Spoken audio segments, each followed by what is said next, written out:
अस्सलाम वालेकुम स्टूडेंट्स। उम्मीद है आप सब खैरियत से होंगे और मैं उम्मीद करता हूं कि तमाम स्टूडेंट्स का मैथ्स का पेपर बहुत अच्छा हुआ होगा। आज के इस लेक्चर में आप डिटेल्ड एक्सप्लेनेशन देखेंगे section C paper mathematics. Students first question है फाइंड एचसीएफ एंड एलसीएम और हमारे पास दो पॉलिनॉमियल्स हैं x raise to the power 6 - 1 and x raise to the power 4 plus x square plus 1। Students हमने एच सी एफ और L C M factorization method से find करना है। फर्स्ट पॉलिनॉमियल को हम फैक्टराइज करेंगे x square raise to the power cube -1 cube. Students यहाँ हम क्यूब्स का सेपरेट क्यूब्स का फार्मूला ओपन करेंगे। A cube minus B cube equals to A minus B into A square plus A B plus B square. Students A की जगह हम x square लिखेंगे और बी की जगह 1 लिखेंगे क्योंकि पावर 6 को आपने ब्रेक किया into square and then square raise to the power 3। इस फार्मूला में ए की जगह एक्स स्क्वायर बी की जगह 1 लिखा और हमारे पास दो फैक्टर्स बन गए। और स्टूडेंट्स क्लियरली आपको यहाँ नज़र आ रहा है कि फर्स्ट पॉलिनॉमियल में और सेकंड पॉलिनॉमियल में एक कॉमन फैक्टर है x raise to the power 4 plus x square plus 1 और कॉमन फैक्टर ही इस इन पॉलिनॉमियल्स का एचसीएफ कहलाएगा। एलसीएम का स्टूडेंट्स फार्मूला है common factor into non common factor और कॉमन फैक्टर ऑलरेडी हम फाइंड कर चुके हैं which is x raise to the power 4 plus x square plus 1 और non common factor x square minus 1। Students x square minus 1 को further आप x plus 1 into x minus 1 भी लिख सकते हैं।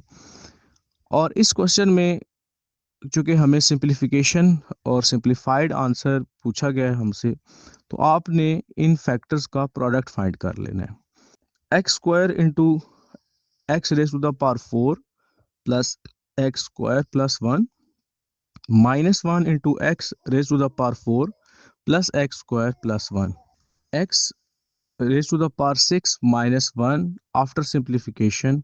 ये आपका फाइनल आंसर है।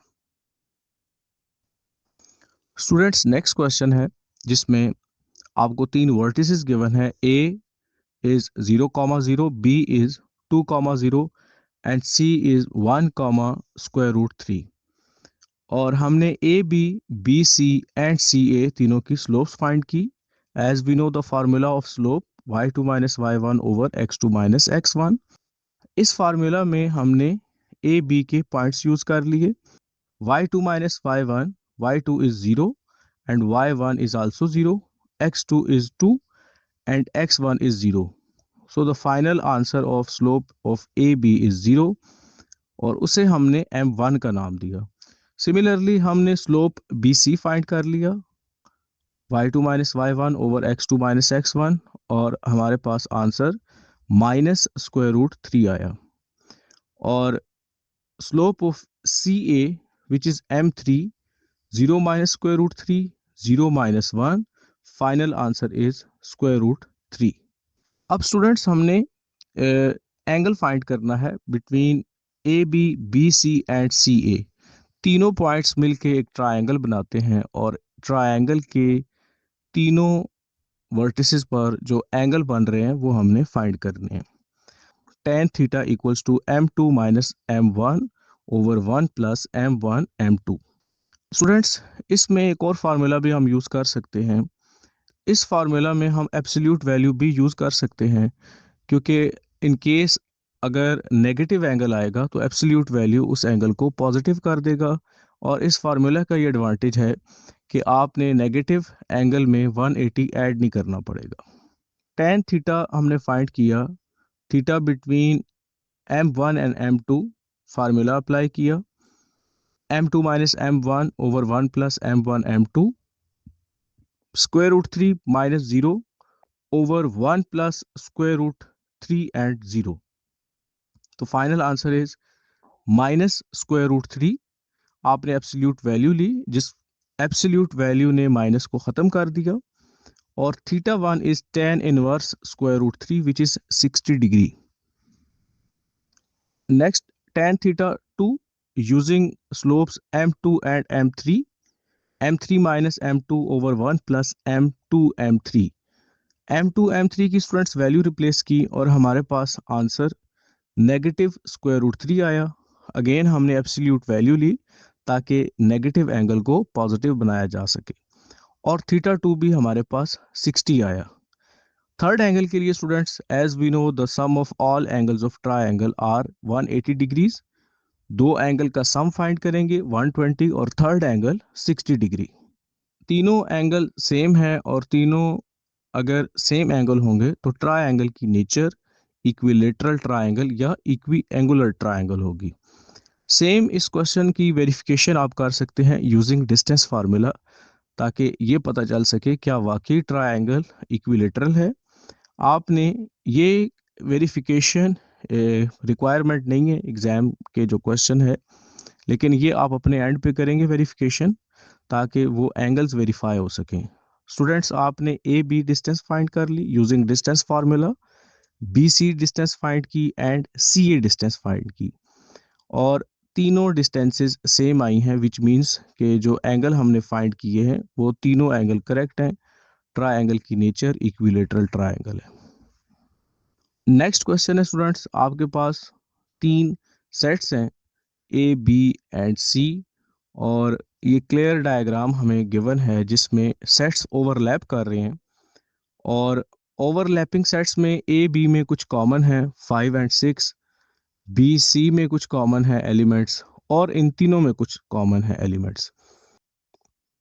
आपने ऑपरेशंस अप्लाई करके A complement B complement C complement find करना है और इसमें चारों पार्ट्स में इस क्वेश्चन में स्टूडेंट्स आपने वेन डायग्राम को यूज करके ए कॉम्प्लीमेंट के elements, B complement and C complement. Students, इसमें डायग्राम से देख के भी आप लिख सकते हैं और आप अलग से वर्किंग भी कर सकते हैं। जैसे A complement is u minus A, B complement is u minus B and C complement is u minus C. आपने u में से माइनस किया elements present in u but not present in a, u minus A के element आ गए। Similarly u minus B and u minus C. Students, B complement C complement already find है, दोनों का इंटरसेक्शन लिया, उन दोनों में जो कॉमन एलिमेंट्स हैं 1 2 7 and 8। B complement intersection C complement के elements 1 2 7 and 8। Similarly A union B किया और दोनों के टोटल एलिमेंट्स आपके पास 1 2 3 5 6 9 आए। A union B whole complement, U में से ए यूनियन बी के आंसर को माइनस किया और हमारे पास 7 8 और 10 एलिमेंट्स आए।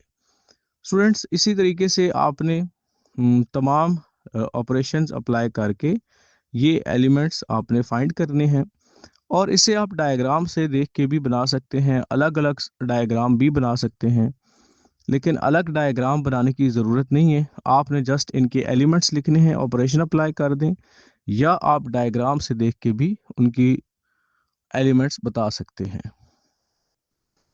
नेक्स्ट क्वेश्चन है students, for the given regular hexagon roof A B C D E F G H, side of measurement 6 centimetre, find the angles A G B and A G H, length AG and GH, area of triangle AGB and the area of regular hexagonal roof।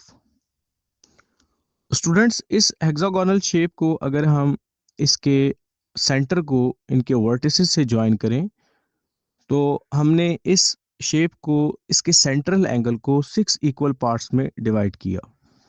As we know the total angle at a point are 360 degree, उसे आपने 6 पे divide किया, we gate angle 60 degree. तो इन angles को हमने mark कर लिया और हर सेंट्रल एंगल 60 डिग्री का कहलाएगा।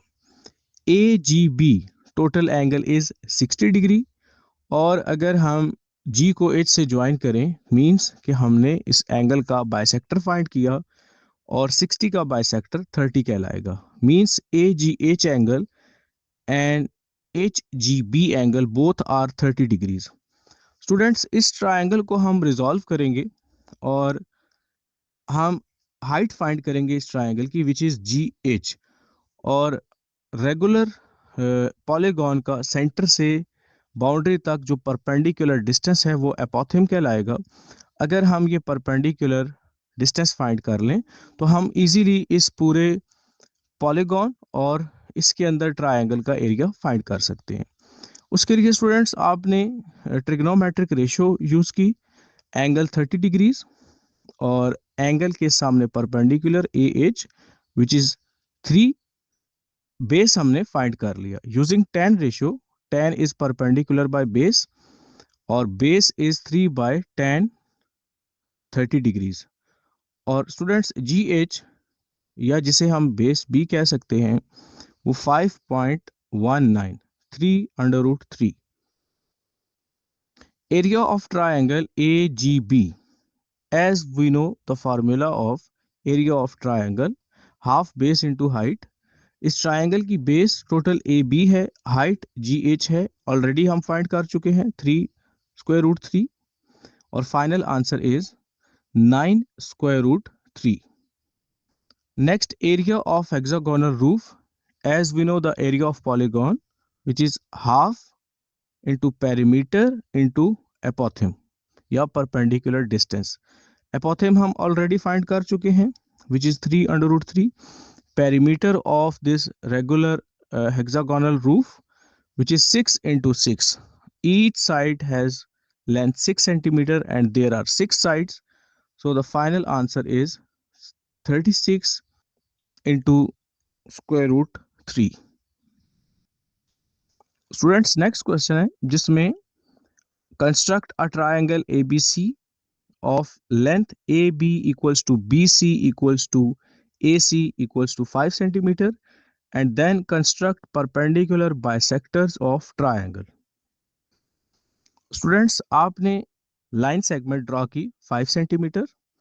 Consider A as a center and draw an arc of radius 5 centimeter। Similarly, consider B as a center and draw an arc of 5 centimeter।